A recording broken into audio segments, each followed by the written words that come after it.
What is up, everybody? Welcome back to another episode of the Cousin Cecil Show. I am your host, Cousin Cecil, a.k.a. Mike Fowler. How are you doing? How was your week? Hope you had a great one. I've been having a pretty good one. I actually just got back from, this is going to be this week's hot pick. We'll break it down later down the road. But yeah, had a good week. I slowed down a little bit I didn't get to read that much books this week, but more just because it's been a reviewed comic book. Cause I don't got no reviewed comics to review right now. But that By the Horns, the Scout Comics series, has just got the green light. It's just going to become an ongoing series. So hey, congrats to the team and all that fun jazz. So if you like another, like we've talked about, a fantasy story and with a mythical world and also like a little bit of D&D feeling of monsters, like there's a floating eyeball named Evelyn, which I like.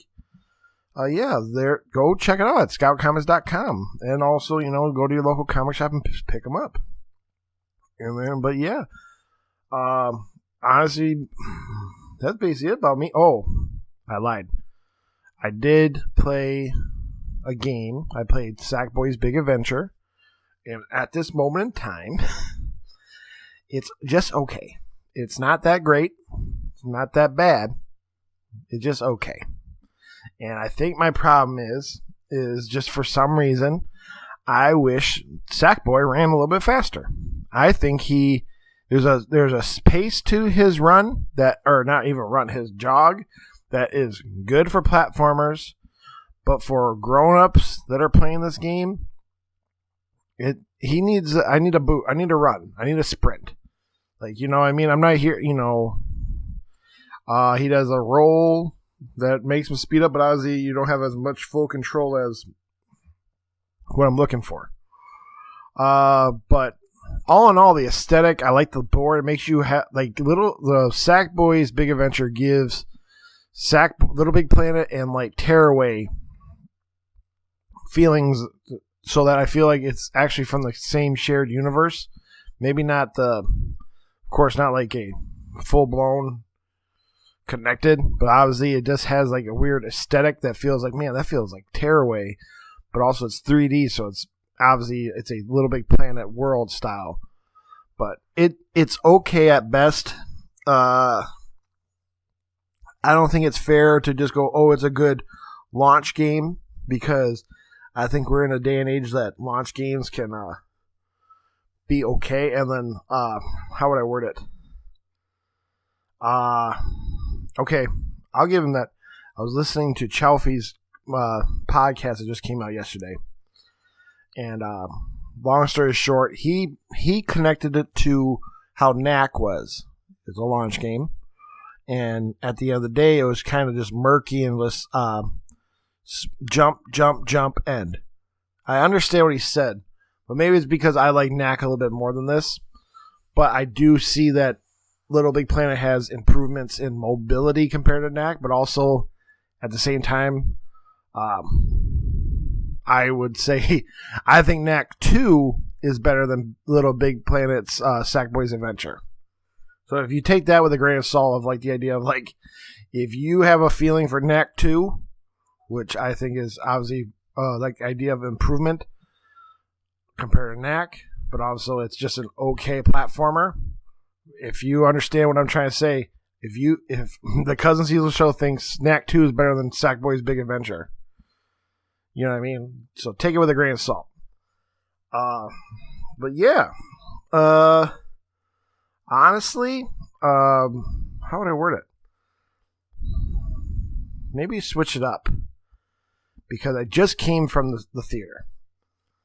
This week's hot pick is The Green Knight from I forgot the Mr. It's Patel, his last name, but he plays Sir Grenard, and it's basically I'm trying not to spoil it, but I want to break it down in a non-spoilery way, because I'm trying to explain it's I like it. I want to at least get that off my chest. I like the Green Knight. But I can understand where the Rotten Tomato gave it like a 90, but audience reviews are giving it's like in the 50, like mid 50s. But I'm trying to more explain it is I like it. I think I like those big brain movies. It's A24 production or studios that are funding it, so I think that means they are the producers. So it's very artsy, and I think the director did a very good job for this idea of, let's even go take another step back. The Green Knight is interpreted of a old, English poem of Sir Grenard, and the Green Knight is the title. Apparently, there's one version of this book, like the poem is on one book that has made it through the whole life, survived a fire apparently, and nobody knows who's the writer because it's obviously like 1400s and all that shit. Long story short, because the things I'm going to say are not spoilers, it involves Sir Grenard basically fighting the Green Knight in a game. The Green Knight appears at King Arthur's court, because King Arthur also in this story was stated that King Arthur is like sisters with Morgan Le Fay. Morgan Le Fay is Sir Grenard's, so that Batal guy's mother. So, it's really cool, and it's one of those, it's a hero's journey movie that also is not straight connect the dots of like typical hero's journeys. It has I think it has its own character and presentation. That's why I'm giving it like the hot pick of the week. I know that we're on the eve of Suicide Squad, who's been getting is the highest rated DC film ever. Like it's in the 90s, like 95 and above rating of Rotten Tomato. So that's saying a lot. But back to almost like Green Lantern. Green Knight. I suggest everybody should see it, but also here how I'm going to explain it. If you don't go to the theaters and see it, I understand. But I would definitely check it out. If the first time you can go rent it. And and just remember you're going into a old quote unquote poem that's doing a hero's journey, and it does have a very open-ended ending that at the same time it's not open-ended. But it's very you just have to come in with a big brain. Don't go in thinking you can turn off your brain. This is a big thinker's movie. But I enjoyed it. I just want to more give it credit where credit's due, and obviously we'll touch base on it at the end. But yeah, let's get into it.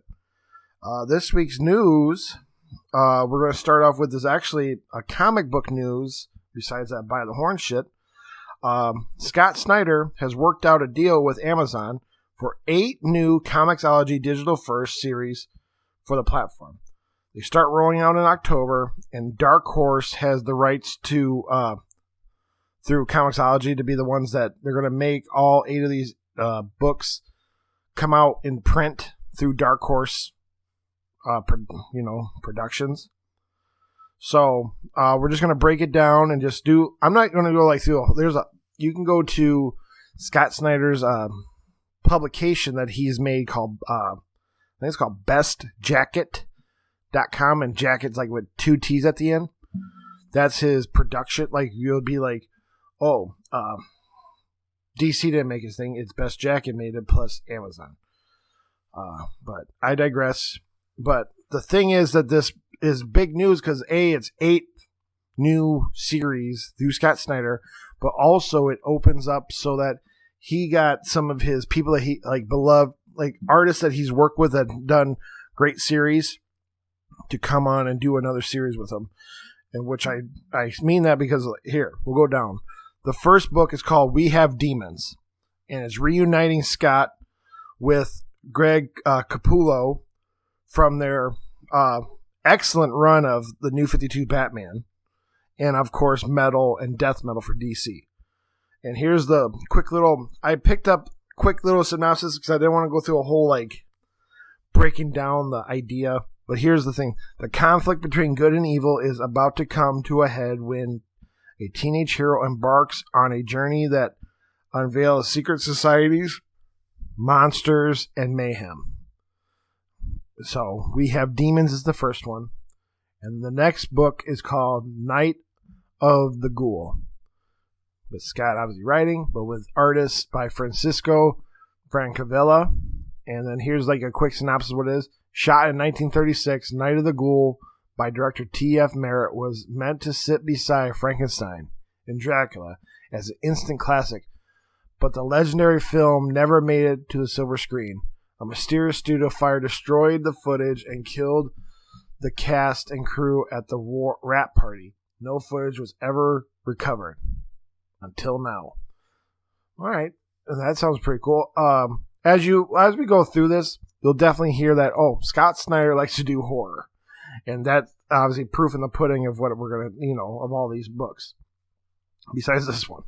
The next one was Dudley Datson in The Forever Machine. With art by Jamal Engel and Juan Castro. And basically follow Dudley and his talking dog, Daedalus, as they travel through time and struggle to keep the Forever Machine out of the nefarious clutches of the Needle's Eye. Next up is Duck and Cover with art by Raphael Albuquerque from the team that brought you Vertigo's American Vampire. See what I mean? It's someone he's worked with. Comes a manga-influenced teen adventure across a post-apocalyptic 1955 America. When a sudden nuclear exchange obliterates the U.S., only the children who hid under their school desk are spared. I just think that's funny just because of that's a decent joke from before when you think about all those bomb threats or something you grew up with. Going to you're like, you can't be saved, but it's funny that it works in this book. Next up is the book called Clear with art by Francis Manapul. In a near future, people are able to connect to the internet neurologically and meditate the real world through lenses of our eyes. But unbeknownst to all, the real world is meditated too. Scott Snyder's first noir thriller and Francis Manapul's first ever creator-owned book is a dazzling sci-fi thrill ride. Okay. Next up is Canary with art by Dan Panosian.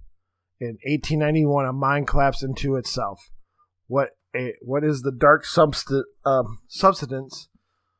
found in 666 feet underground? Scott Snyder is joined by illustrator Dan Panosian for a unique blend of modern horror, historical fact, and Western lore to deliver a terrifying story. Cool.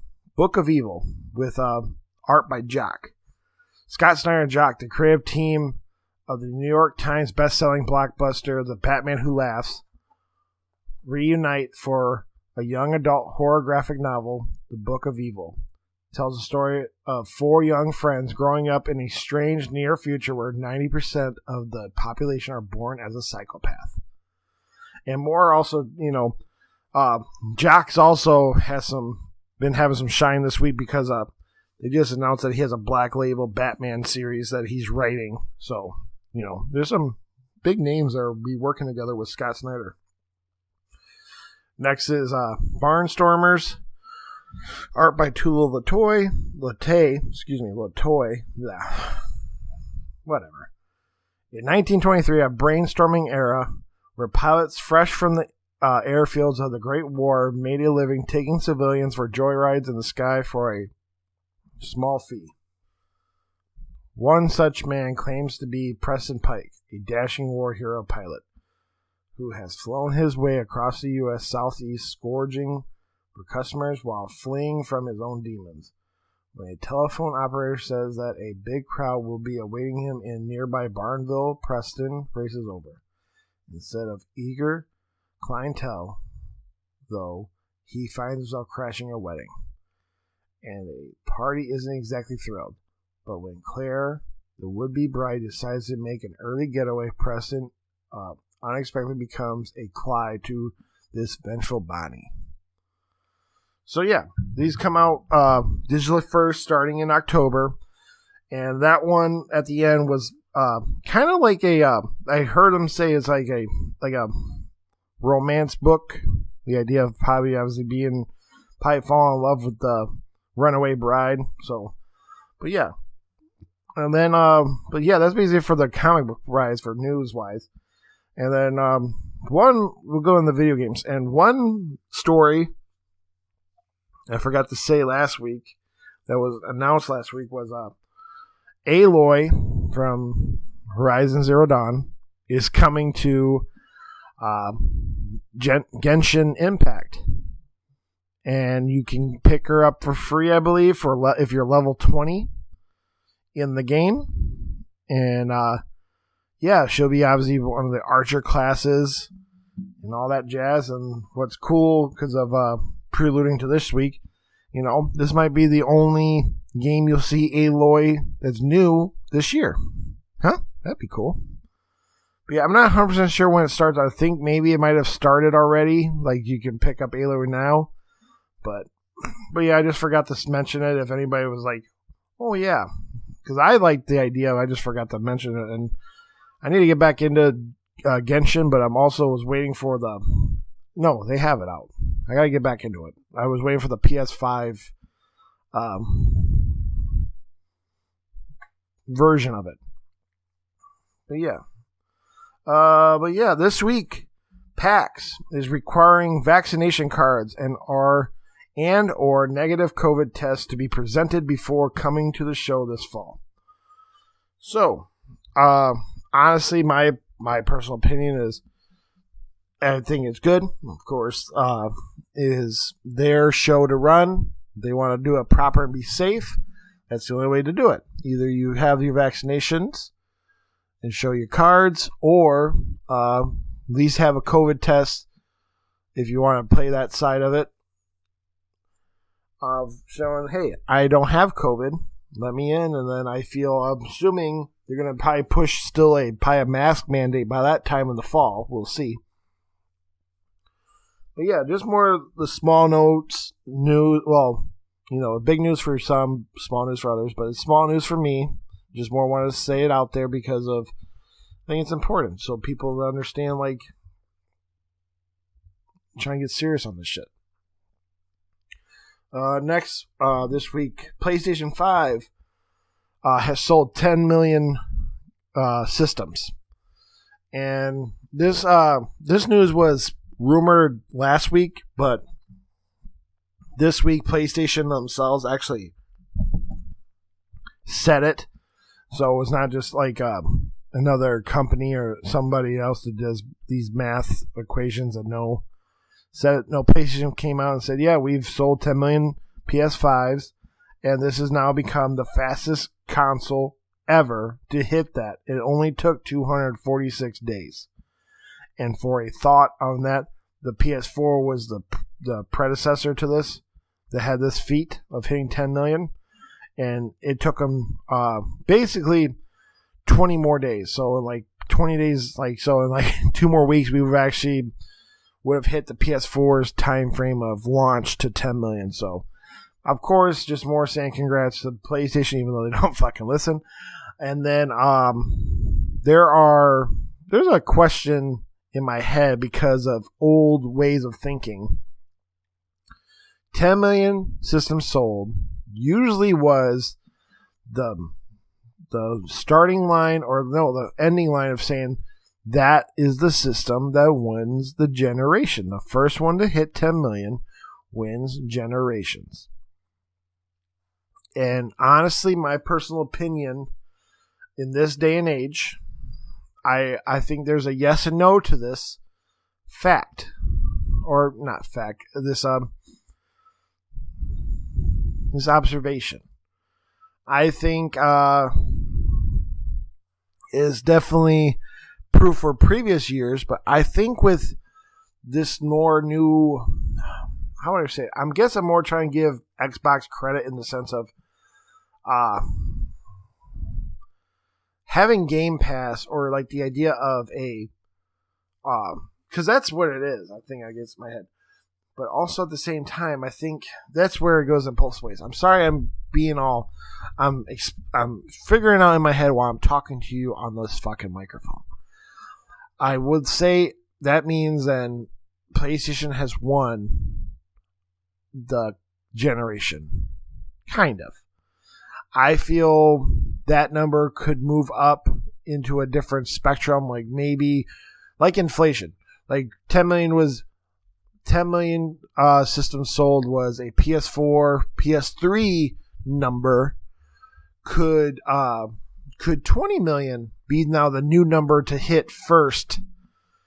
Because I believe every system has hit 20 million. So stick to me how I'm explaining this. Because I'm trying to give Xbox or anybody a benefit of the doubt of like, okay, you sold 10 million, but there's more activity and actually better for the gaming community on other systems idea. But at this moment in time, sorry I'm doing like a convoluted way of ending it too. But just at this moment in time, PlayStation is 10 million, but I think that number should go higher for the idea that before you can even any system could declare they won. Maybe even just go to 15 million, maybe 25. I think 20 million would be a good number because of times have changed. There's more gamers out there in my thoughts. I just feel, I think with COVID and this new world we live in this idea, I feel that there's still a good arms race going on for both these systems. Could be wrong. I mean, proof's in the pudding for me because obviously I bought a PS5 and an Xbox Series X. But go on. I think there's a discussion for that. And if I had somebody else here, I think it'd be better. More than me just talking to a bottle of Jones energizing elixir Final Fantasy 15 Jones soda. Next, actually, another PlayStation news. They have started saying there are now, you can go get SSDs for your PS5 to have extended memory. And it's awesome. And then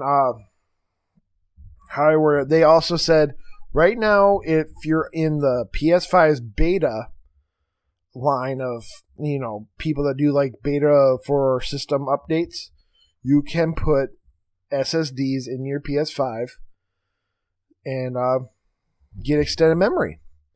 So right now it's not quote unquote for the whole public, which is probably the best safe. This is at least, but the idea if the beta runners. So I think they're by either middle of September, because that's when they usually do like their fall update.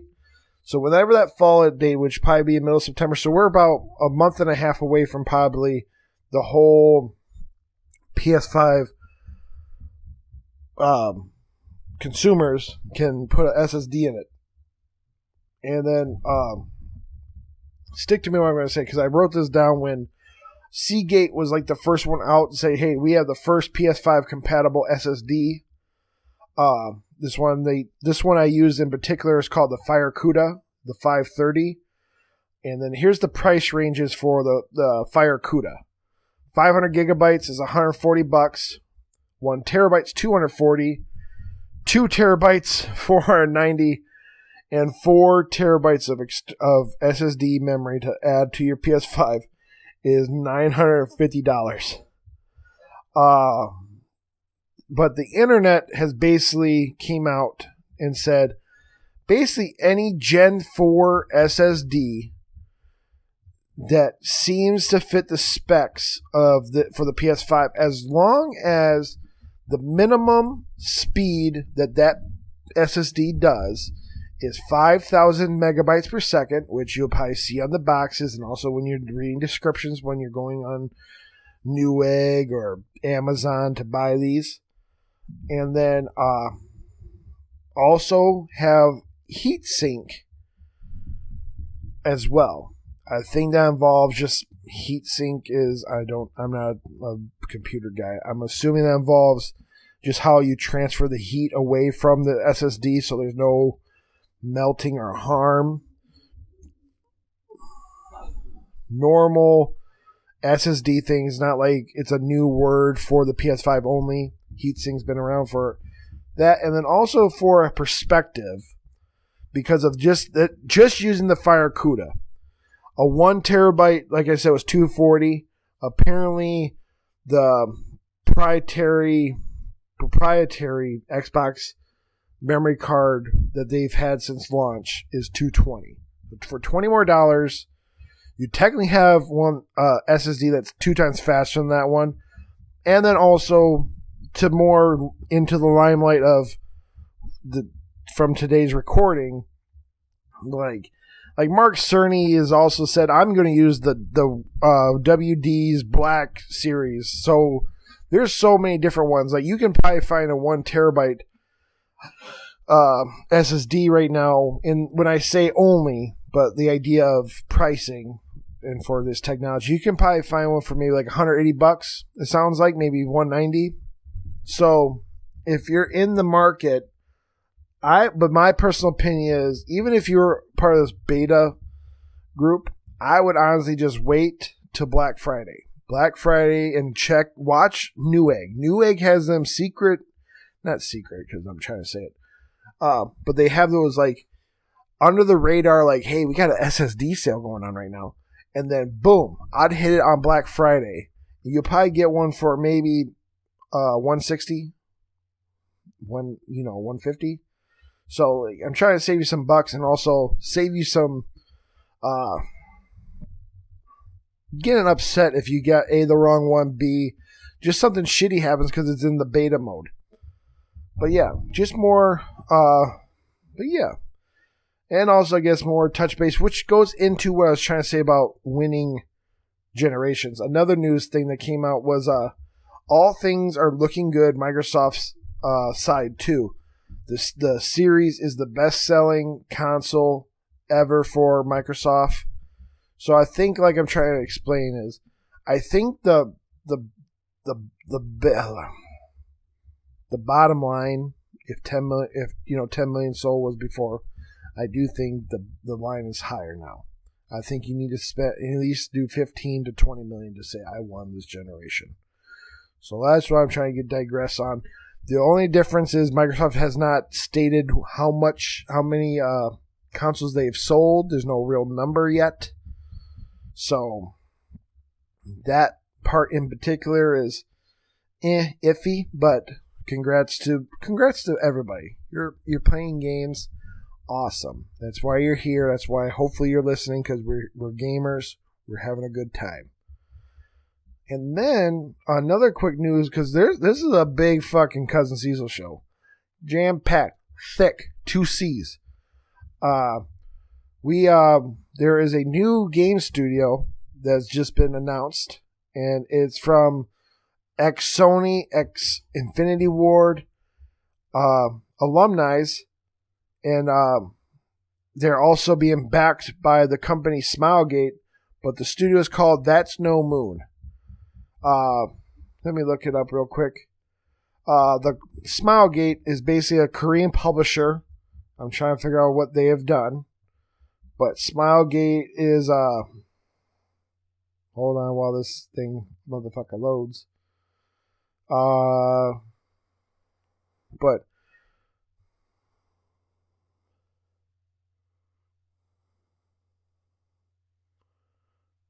oh, okay. So basically, they haven't done. They're just really they got some money in their pocket, and these people know how to look for the right people, because it looks like Smilegate has not done anything besides like MMOs for Korea. But the studio that we're trying to get to is that's No Moon Entertainment, will be led by former head of PlayStation Visual Arts Group Michael Mumbar. Mumbar, that's what it is, Mumbar. The former Sony Santa Monica director of product development, Tina Nowazinski, joining Chief Strategy Officer Nick Canolius, a former EA development director, joining as Chief Operating Officer. No Moon leadership also includes alumni from Bungie, other developers from across Sony Studios.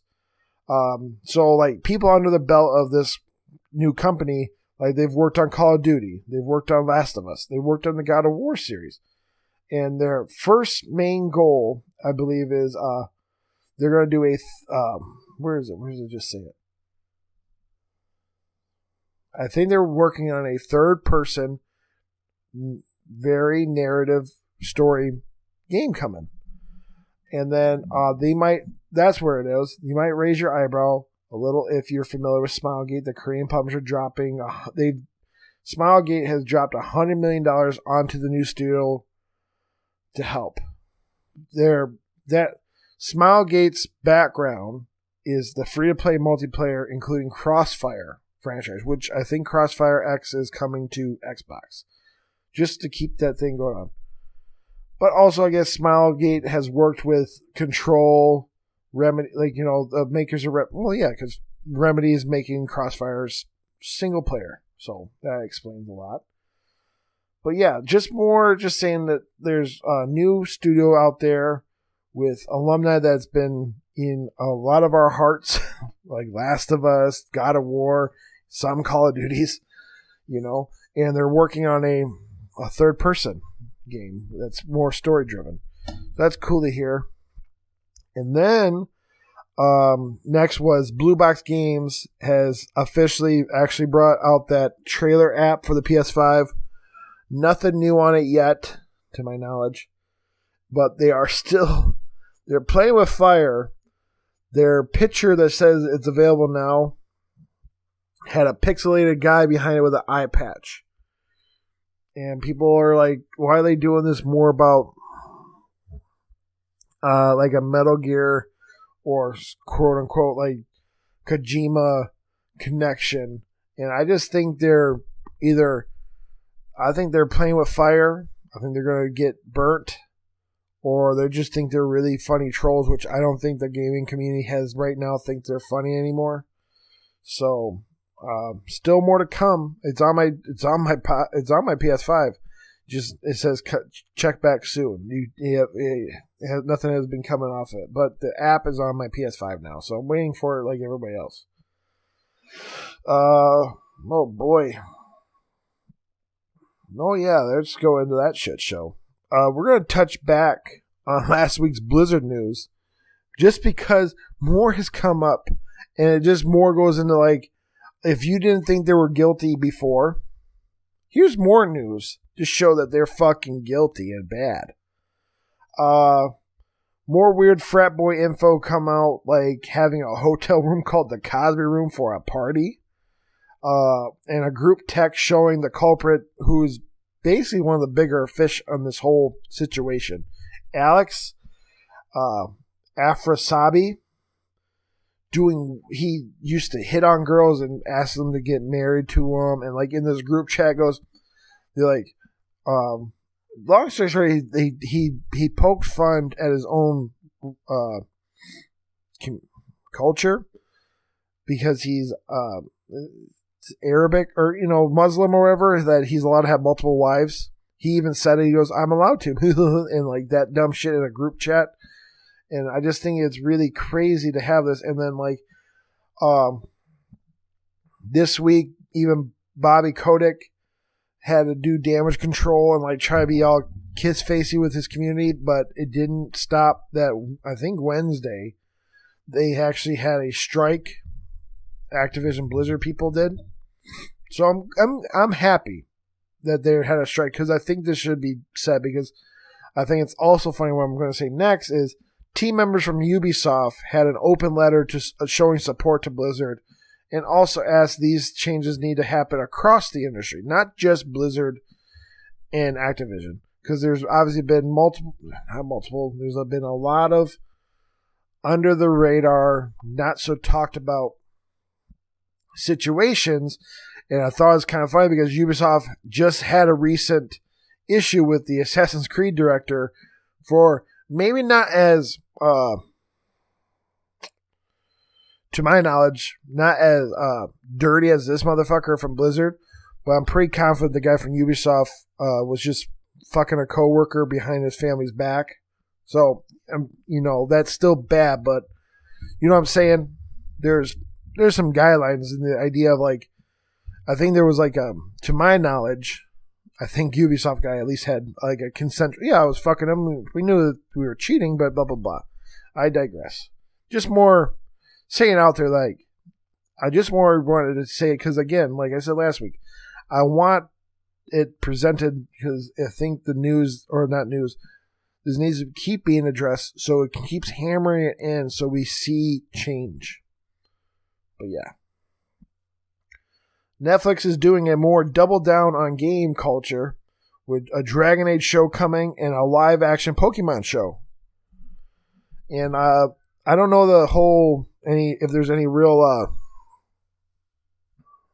what's the word? Real actual info on that Pokemon show, but I'm interested to see what they do because if they take any notes, I think they should just do they should do like Detective Pikachu.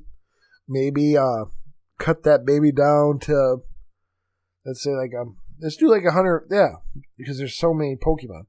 You just do like the 150 Pokemon. You don't even have to be Kanto Pokemon. I'm just saying, like, pick a generation and stick to that generation. I think that will help viewers. I'm not saying everybody's, but, new viewers and all that shit. And then, but I think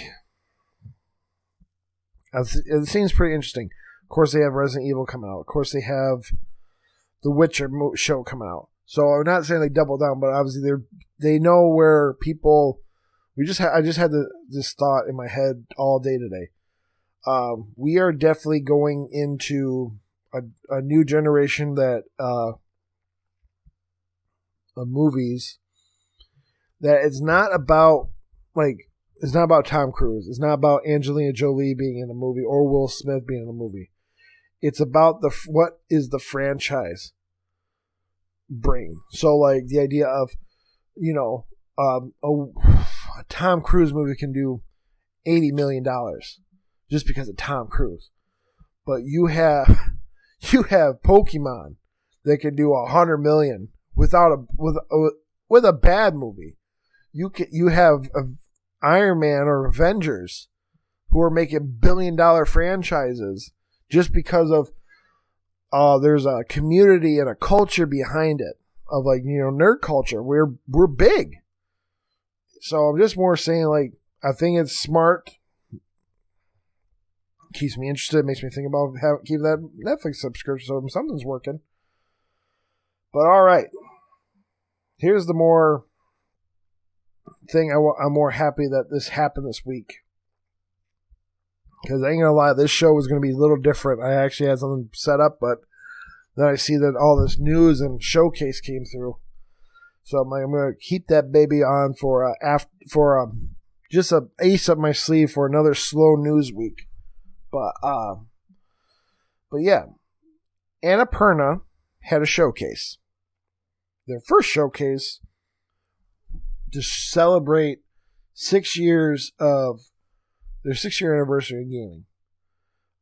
They started off with a scissor reel for all their games from, like, day one to now. And obviously, they did a really great job. This whole showcase was very clean. It had an indie feeling that felt like Day of the Devs, and I love the Day of the Devs showcase. but the Annapurna one had a little polish and a little bit more je ne sais quoi to it that I liked because of it was obviously pre-recorded, which Day of the Devs is too, but we'll just get into it. Like, I like the whole showcase traveled us on a map to studios, and then it started off in Melbourne, Australia, for the new game, The Artful Escape. And it seems like a narrative side scroller surrounded with great indie rock feels, and even Carl Weathers as a voice actor.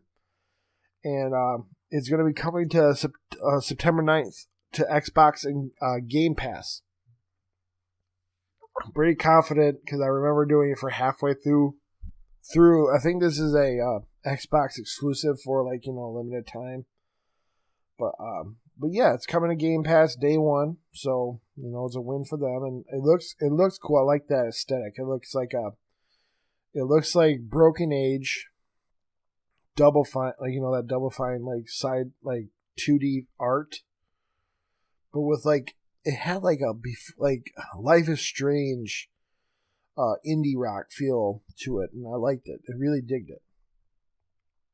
But next was we went to LA and had an update for Neon White.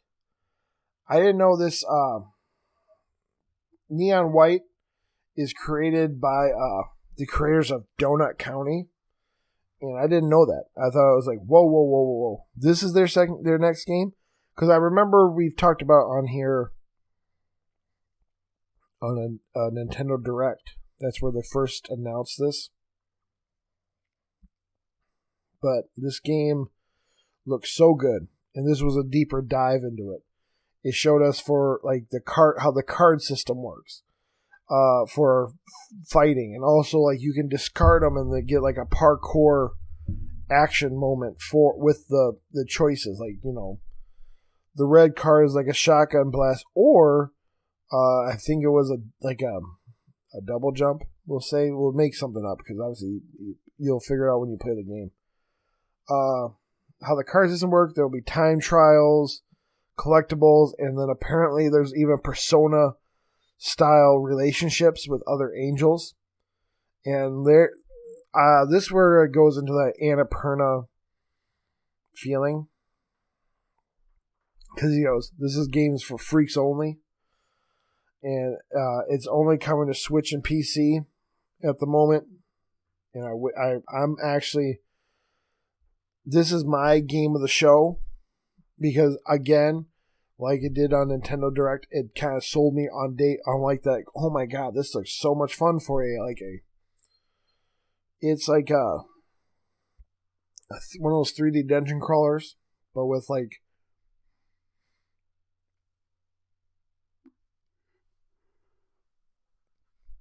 parkour. So it looks good. It looks really good. And then next was more showing they have a partnership with the makers of Falcon Age, Outer Loop Studios, for their next game. Has an immigrant culture and maybe skateboarding towards it, because that's the thing in which I'm giggling about it, but I'm actually... Annapurna made me excited for studios that have no business for me to be excited for over just them talking about their how the studio is run or atmosphere of the studio, because it felt fun. It didn't stick around too long, got to the point. It was 10 times better than this E3's coach or cock media or whatever the fuck you want to call it, that shit show of a presentation.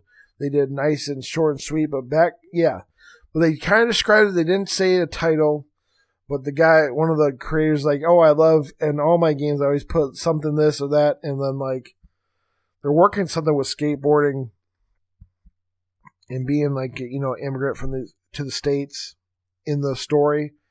It looks cool. But yeah, it's we'll see when it comes out. There's no date. Just Just knowing that Annapurna is working with Outer Loop. That's all you learned. Next, coming out of Taichung City, the new game called A Memoir Blue by Cloisters. Looks good. If you like that Grease, side-scrolling narrative game, soon everything, the game's going to go to everything. No real date, but it's coming to everything and also Game Pass. I saw today that it's apparently about the memories from a swimmer. Hence why, in the trailer, the lady's on a bus and it goes underwater and all that stuff. So, but it has a definitely that Grease, longing, side-scrolling, aesthetic. But it looks good. But also, I like all those indie games. So, I'm probably the clientele that yeah, you want this, don't you? Yes, I do. Next to Toronto, revealing a new partnership with Jessica Mack. Then the good question is, who the fuck is she? Because when they first started the show, the little promo for her, she was, "Hey, I'm Jessica, blah blah blah." Yeah, my first game was this solo game I did by myself. It was some top down, a space shooter. Well, yeah, but on my second one, I did a little collaboration, and she's the creator of the beloved PlayStation indie game Sound Shapes. The one from the PS3, PS Vita, and also came to PS4 first, during the launch window. She seems to appear. She's making another musical game with adventure game traits. Because she's talking about, sometimes when you need a guitar solo, she'll just kind of just start breaking it. She's there doing the music and all that stuff on her. That's how she gets the feelings of what to create in the game. Because, some of the shots, I definitely got Sayonara Wild Hearts in the vibes, and I think it's funny because Annapurna published that too. But it definitely has a different feel. It does have that first one made by one person feel. Again, I'm making these assumptions from them showing me a computer screen while somebody's talking. Not saying these are even final things. But yeah. Next was a new game reveal called Storyteller. An idea by Daniel Mugi, coming out of Buenos Aires. Seems fun. You are handed a setting in a picture book. The scene asks you to make a story of the thing that they showed example of is all right, will you make us a story of tragedy? And we're going to give you 3 panels and make a story of tragedy in 3 panels. So the trailer goes, all right, here's a prince and a princess. The princess, they show they fall in love, and then the third one, it shows the prince dies. And so the princess is sad. And it goes, dink, perfect, you did a tragedy story. Okay, cool. And then, but then then it expands. All right, how about you make a tragedy story with 5 panels? So it did this, blah, blah, blah, blah, blah, tragedy. Yay. And it shows that it goes all the way, it breaks down all the way to all right, can you give me a story in 6 panels how to cure vampirism? Okay, that comes out of left field. So it has a very neat looking aesthetic. But yeah, I think it looks really fun, and it seems definitely turn it on, play a couple panels, and just leave. In particular, this is coming to the Switch and PC, and there's a demo out now on the PC. But it definitely feels like that Switch game, I'm just gonna, or it feels like that, 3DS, where you're just gonna flop it on, to play Brain Age for a couple rounds, and then just, all right, I'm done. It does have that feel, but I like that feel. It looks kind of cool. Next, we went back to LA, was another calming trailer for Solar Ash, which then also revealed is coming October 26th to all the PlayStations and Epic Game Store. So we now have a final date for that because I think even through the state of plays, they didn't really technically give us a date for that. But October 26th. Next was Vancouver for a new partnership with Studio Ivy Road, which was founded by Davey Whedon. He made apparently the Stanley Parable and the Beginner's Guide. Well, I don't know those games, but I do know these next ones from his co-partner Carla Zamone. She is a co-creator for Gone Home and Tacoma. And long story short, this is such a brand new unannounced game. They can't say much besides we're partnering with Annapurna, and we have the musician of Minecraft on our team working on music for the game / he's making the music right now for our little video we're doing. And they show him and he all that shit.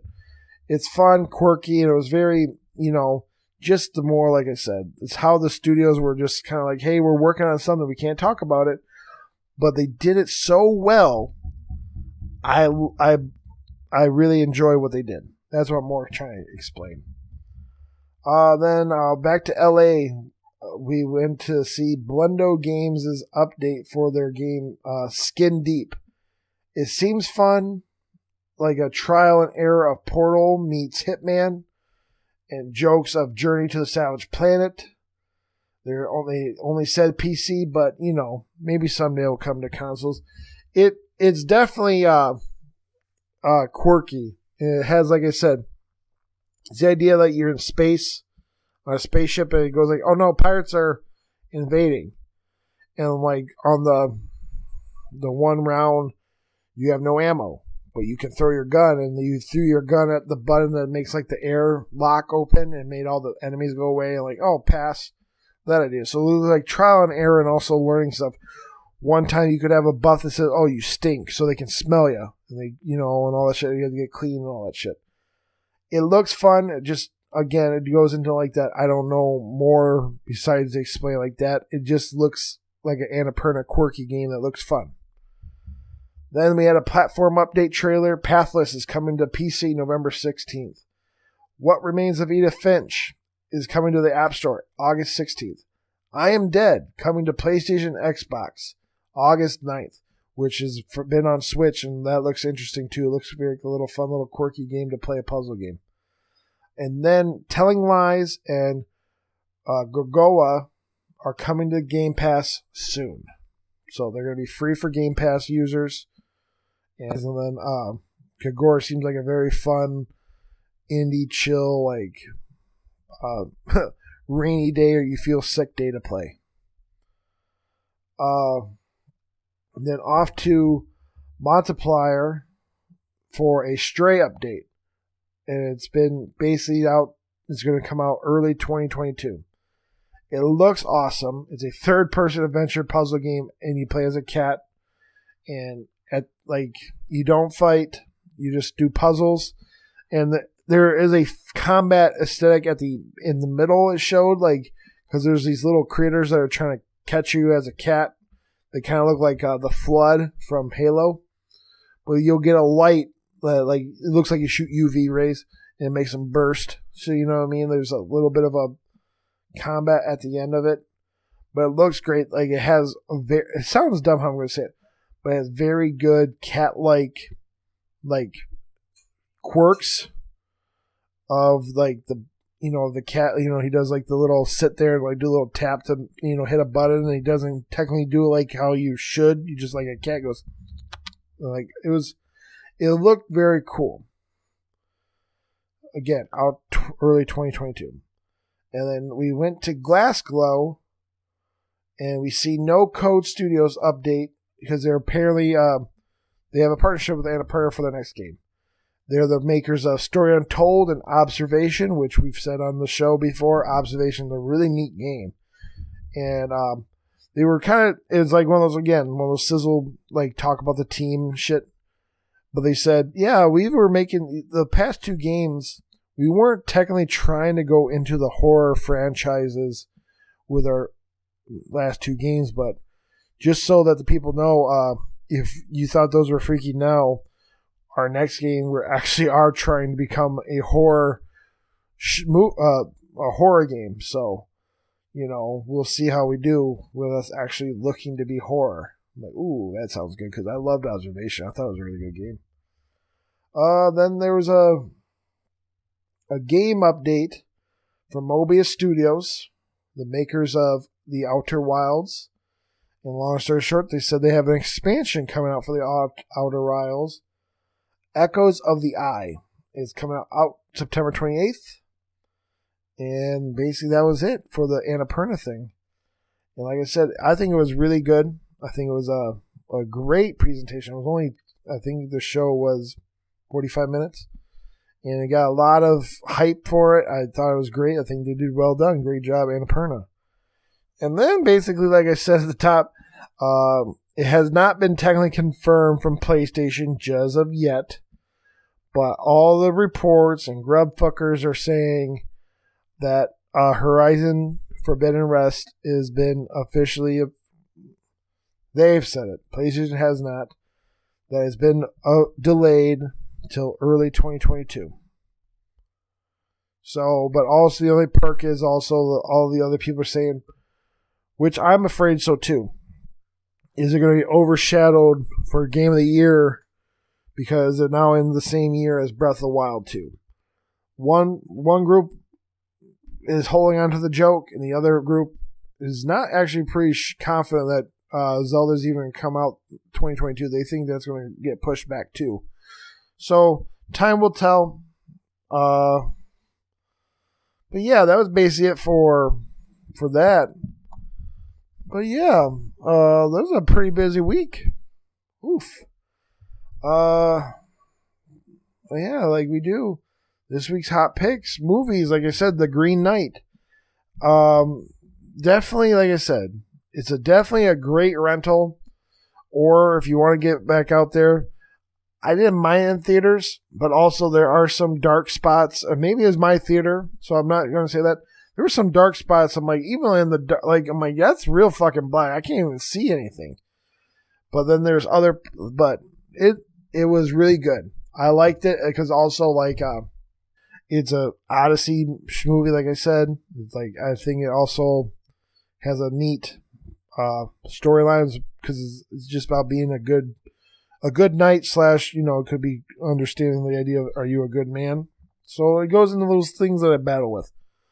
And then for music is a Theme for the People by Logic. And then for comics is two Joker ones. Joker the Puzzle Box issue 1. And then I think there's a Suicide Squad Get Joker, the black label one, so I think it's going to be a little bit more dark and gritty. Looks good. And for independent, there's Me You Love in the Dark issue 1, and this week also, if you missed out on Stray Dogs, every single issue is get an additional print. So like issue 1 is back out, and let's say it's the 5th print. And then that means the second print will be on the 4th. It's Stray Dogs' whole new series, like the whole first arc has been coming to reprinting this week. So there's a good chance that maybe you can sneak out and get another issue since it was coming out like hotcakes. A lot of different old school horror posters would be cool. And then for Marvel, just real quick, just because of timing, the new Ghost Rider, it's called Spirit Rider. It comes out this week. So, it's a good way to look into it. But yeah, that's it. Thank you guys for listening. If you could, please tell a friend about the show. That'd be really cool for the show and help out. And then follow me at MikeFowler93. And yeah, until next time, you guys be good to each other, and peace.